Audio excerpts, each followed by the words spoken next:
B.com today.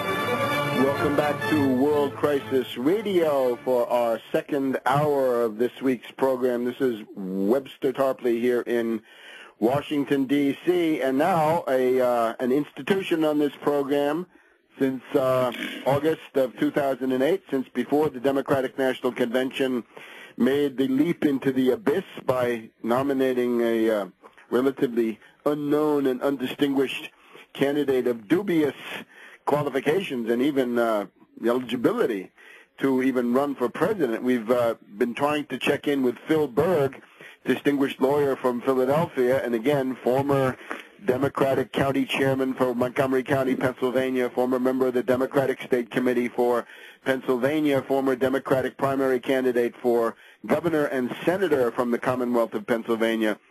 Phil Berg. Phil, welcome. My pleasure. How are you doing today? It's good to see you again. Now we want to get our weekly update, so please take it away. Well, nothing new. Much new has happened. I was in court yesterday on the case where Liberia versus Orly Tates, but I just want to say on that we want to low focus on that, but I really believe that we are the most direct on target. And that's ObamaCrimes.com, OBAMACRIMES.com. Unfortunately, I had to sue Orly Tates because she has been disseminating the Social Security number of one of my staff volunteers, and it's against the law. And I don't know. I believe that Orly Tates' intentions are detrimental to the cause. But I'd rather talk about the three cases I have. Phil, before we go on, though, she must give some explanation. Why does she harass you? Why does she harass you in her own terms? What does she say about this? She's just saying that this person is no good, and therefore we should look at all the records. There's no legitimate purpose for what she's doing. She's trying to bring me down, which makes no sense. Anyone trying to bring me down has to be tied for, and I think she's tied into Obama. I think she must be working for Obama or someone for him, because if we look back at what she has done or not done in the past 7 months, I believe everything's detrimental to the cause. Remember what we have to do here. In my opinion, we have to raise the public awareness. And now I'd say, I've guesstimate that we're up from 10 to 15 to 20 million people maybe know about what's going on. But we have to raise that to 75 million. And when someone like Orly writes letters to the FBI and CIA and asks them to investigate the U.S. Supreme Court, saying that they're playing around with her cases and the clerk of the Supreme Court is doing things wrong, I don't think that attracts new people. New people, a lot of people are saying, well, then they're crazy. But we're not crazy. We're on the point.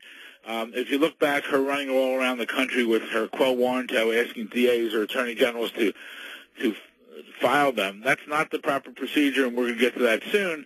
I really think that she's hurting the cause. I think that there's ulterior motives back there, and I will not tolerate her doing what she's been doing, and I will pursue that.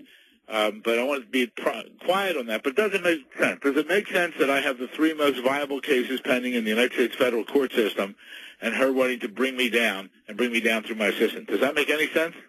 It only makes sense, Phil, if you, what I believe is that this is some clique of reactionaries, some clique of right-wingers who want to control the debate. In other words, they want to say, well, Obama is a leftist, and anybody who's against him has got to be some kind of a reactionary Republican, and you break the mold. I've always stressed your background in the Democratic Party, the fact that you're a paid life member of the NAACP, and all the other things that you bring to this. It makes it impossible to say that people who are interested in Obama's birth certificate are somehow KKK or white supremacists or some other collection of lunatics. You break the mold. In other words, you de-ideologize this question and bring it down to reality. And I'm so glad I am doing it for that purpose, to legitimize it, because it's a very legitimate concern. It would be like some talk show host the other day said, "Oh, it's nonsense again." Well, it's not nonsense. And think about it. Just because 60, 70 million people voted for him doesn't mean anything, because 60 or around 60 million people voted for McCain, but of the eligible voters, an additional 90 million people who could have voted didn't vote for either one. But that means that 90 and 60, 150 million people did not vote for Obama. So it's not overwhelming when he got his 63 to 70 million votes. And what I'm dealing with here is, and someone called me today and said, well, the Constitution's really not being followed. I said, well, it must be followed. That's the basis of our country. That's the foundation document on which our country is based, the Constitution and the Declaration of Independence and the Bill of Rights. And people around the world want to have a country like ours. They want to, that's what they want.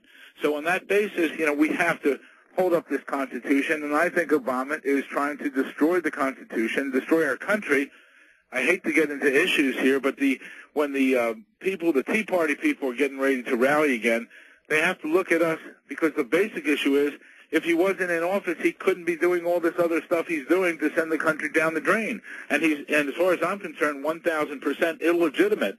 He is not constitutionally eligible to be president. He's not constitutionally qualified to be president.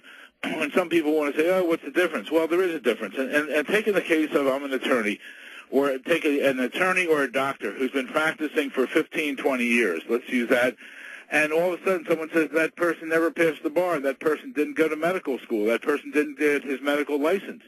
Well, what do they do with that person? They arrest that person, they try that person's a fraud. Well, we have a fraud in the White House. And if I'm wrong, prove me wrong. I've said that all along, Webster, in your show from way back when. Show me your birth certificate, prove me wrong.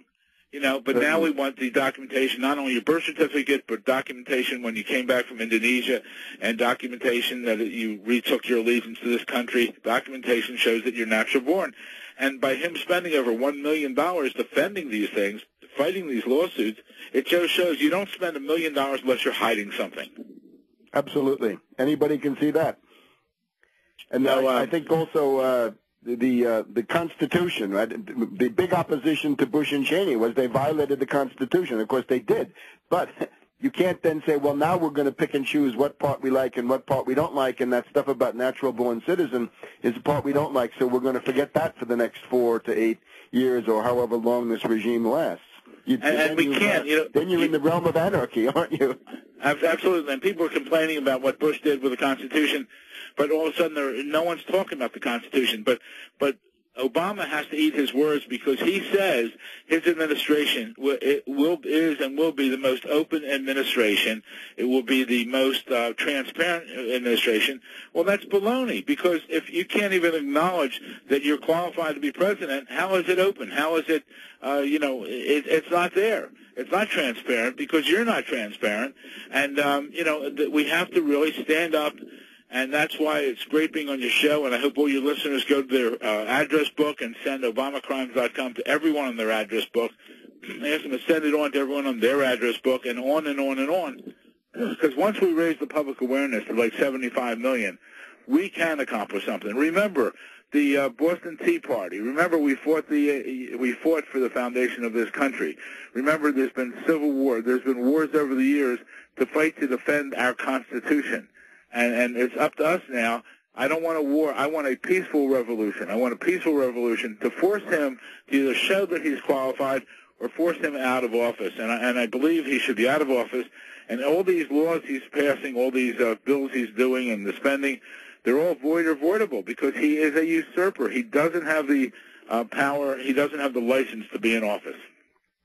Well said, Phil. And I urge everybody to go to your website, ObamaCrimes.com, and keep informed, and above all, give you a contribution to keep this valuable work going. Again, I think it's absolutely critical. Obama is now falling in the polls. I think interest in this can only grow. There's going to be a new wave, I think, of people coming to you, and we hope to see you next week. And have a happy 4th of July in the meantime. You too. Thank you very much. Bye-bye. Bye-bye.